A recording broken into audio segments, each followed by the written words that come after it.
था, पर मेरे साथ ये पहली बार हुआ। हाँ नेहा बोलो।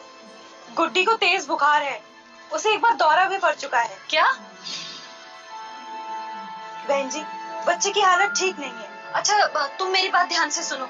गुड्डी को पैरासीटामोल की 1/4 गोली दे दो और उसके माथे पर ठंडे पानी की पट्टियां करती रहना। जी।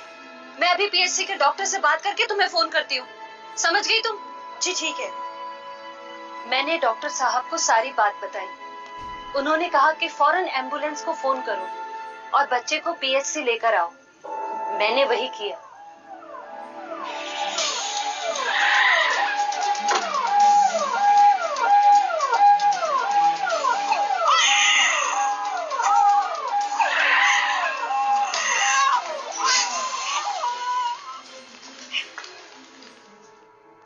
गुड्डी के अस्पताल पहुंचते ही इलाज शुरू हो गया।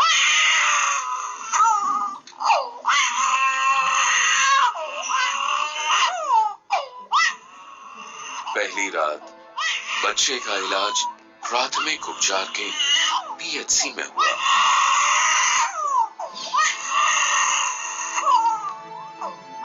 वो रात रेणुका पर बहुत भारी गुजरी।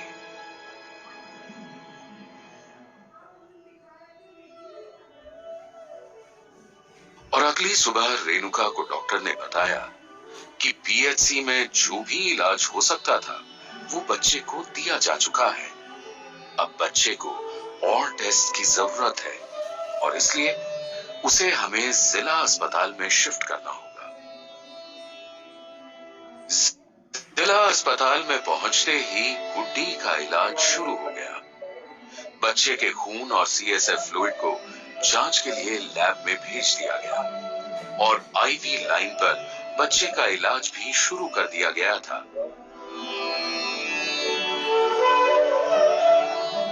बच्ची के बीमार होने के बाद से गुड्डी की मां गुड्डी की हालत के लिए रेणुका को जिम्मेदार मानने लगी और यही हाल गांव के बाकी लोगों का भी था।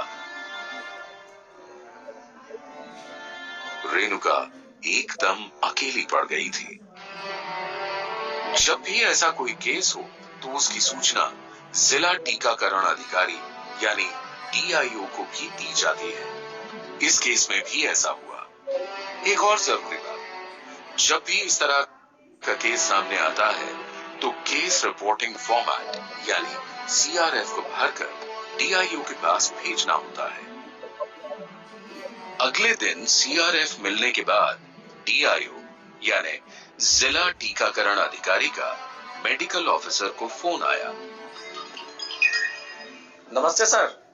नमस्ते, आपकी सीआरएफ मिली मुझे। बच्चे का नाम गुड्डी, उम्र 5 महीने। जी सर। बच्चे को वैक्सीन कब दी गई थी? सर अंदाजा सुबह 10:30 बजे बच्चे को डीपीटी, हेपेटाइटिस बी और ओपीवी वैक्सीन की 3rd डोज दी गई थी सर। आपके पास वैक्सीन की डिटेल्स हैं? जी सर। और बच्चों को भी इसी वायल से वैक्सीन दी गई है? जी सर, एएनएम बहन जी ने बताया इसी वायल से 4 बच्चों को टीका लगाया गया था। गुड्डी जो थी दूसरे नंबर पे थी। आंगनवाड़ी बहन जी ने बताया कि बाकी के सब बच्चे बिल्कुल ठीक है सर। ठीक है। टीआईओ ने सीआरएफ साइन करके एसईपीआईओ और इम्यूनाइजेशन डिवीजन को 48 घंटे के अंदर भेज दी। स्वास्थ्य विभाग को सूचना मिलने के 48 घंटे में सीआरएफ, एसईपीआईओ और इम्यूनाइजेशन डिवीजन को भेजनी होती है और ठीक ऐसा ही गुड्डी के केस में भी किया गया। और फिर तीसरे दिन टीआईओ ने जिला एईएफआई कमेटी की बैठक बुलाई जिसमें केस के हर पहलू पर लंबी चर्चा हुई, जिससे कि ये समझ में आए कि इस घटना का संबंध टीकाकरण से था भी या नहीं। और हर पहलू को देखने और समझने के बाद ये निर्णय किया गया कि टीआईओ यानी जिला टीकाकरण अधिकारी, पीएचसी डॉक्टर और बाल रोग विशेषज्ञ इस केस की जांच करने के लिए गांव जाएंगे। अगले दिन इन्वेस्टिगेटिंग टीम जिला अस्पताल पहुंची। वहां इलाज कर रहे डॉक्टर से मुलाकात की गई, ट्रीटमेंट नोट्स देखे गए और सारी जानकारी इकट्ठी की गई। फिर अगली सुबह ये टीम गांव के लिए रवाना हो गई। गांव पहुंचने के बाद टीम ने सबसे पहले गांव के लोगों से बात की और केस के बारे में सारी जानकारी इकट्ठी की। उसके बाद टीम गांव के उन बच्चों को देखने और उनके माँ बाप से मिलने भी गई जिन्हें गुड्डी के साथ ही वैक्सीन दी गई थी। वो बच्चे बिल्कुल ठीक थे। ये राहत की बात थी। टीम ने एएनएम और आशा से भी बात की। गांव में अपनी तहकीकात पूरी करके टीम वापस आ गई। इन्वेस्टिगेशन में कुछ भी छूटना नहीं चाहिए था। हमने पीएचसी, कोल्ड चेन पॉइंट, वहां के टेम्परेचर रिकॉर्ड्स और availability and storage of vaccines and syringes, VVM status सब एग्जामिन किए। हमने कोल्ड चेन हैंडलर से भी बातचीत की जिसने वैक्सीन्स को कैरियर में रखा और रवाना किया। हमने जो कुछ भी देखा, सुना और समझा उसको प्रिलिमिनरी केस इन्वेस्टिगेशन फॉर्मेट में भर दिया। बच्चे का इलाज ठीक दिशा में चल रहा था और जब रिपोर्ट्स आई तो पता चला कि गुड्डी को दिमागी बुखार हुआ था और उसी की वजह से उसे दौरे पड़ रहे थे। बच्चे के पिता ने डॉक्टर को बताया कि गुड्डी को पिछले 4-5 दिन से खांसी थी और वो गुड्डी को गांव के एक डॉक्टर को दिखाने ले गया था, पर उसकी दवाई गुड्डी को एक दिन ही खिलाई गई थी।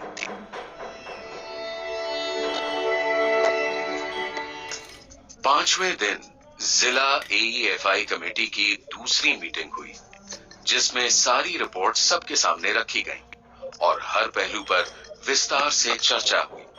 अब सब कुछ सामने था, सभी रिपोर्ट्स, सबसे हुई बातचीत, सब कुछ। पूरे केस पर दोबारा से बात हुई और टीम ने ये पाया कि ये एक संयोग ही था कि गुड्डी को दिमागी बुखार टीकाकरण के बाद हुआ। इसलिए वैक्सीन वायल्स को जांच के लिए लैब में भेजने की कोई जरूरत नहीं है। और फिर केस की सीआरएफ, पीसीआईएफ और हॉस्पिटल के रिकॉर्ड्स असेसमेंट के लिए राज्य एईएफआई कमेटी को भेज दिए गए। मीटिंग में सभी सदस्यों को यह भी बताया गया कि गुड्डी अब बिल्कुल ठीक है और अपने घर वापस आ गई है।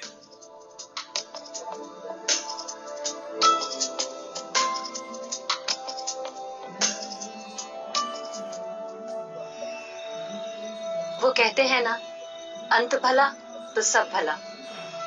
गुड्डी ठीक होकर घर वापस आ गई, सच्चाई सबके सामने आ गई। मुझे और क्या चाहिए था?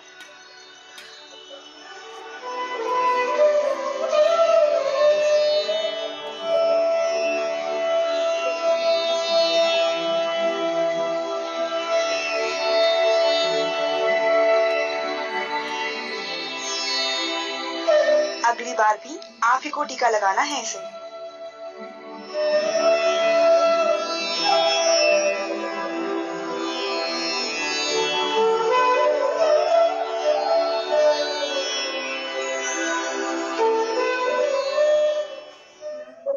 जिंदगी हमें रोज कुछ ना कुछ सिखाती है। इस घटना से मैंने भी बहुत कुछ सीखा।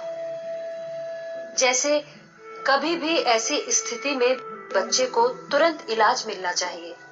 केस की पूरी जानकारी पीएचसी डॉक्टर को और डीआईओ साहब को देनी चाहिए। अपनी बात कहने से हमें मदद मिलती है और हम कभी भी अकेले नहीं पड़ते। एएनएम रेणुका ने वक्त पर केस को रिपोर्ट करके बहुत अच्छा काम किया, जिससे गुड्डी का इलाज जल्दी शुरू हो सका और हम बच्चे की जान बचा सके। आपको भी रेणुका से सबक सीखना चाहिए। प्रत्येक एईएफआई केस की रिपोर्ट जिले के नजदीकी प्राथमिक उपचार केंद्र के स्वास्थ्य अधिकारी द्वारा केस रिपोर्टिंग फॉर्म सीआरएफ में की जानी चाहिए। उस सीआरएफ को AEFIindia@gmail.com में भी भेजिए।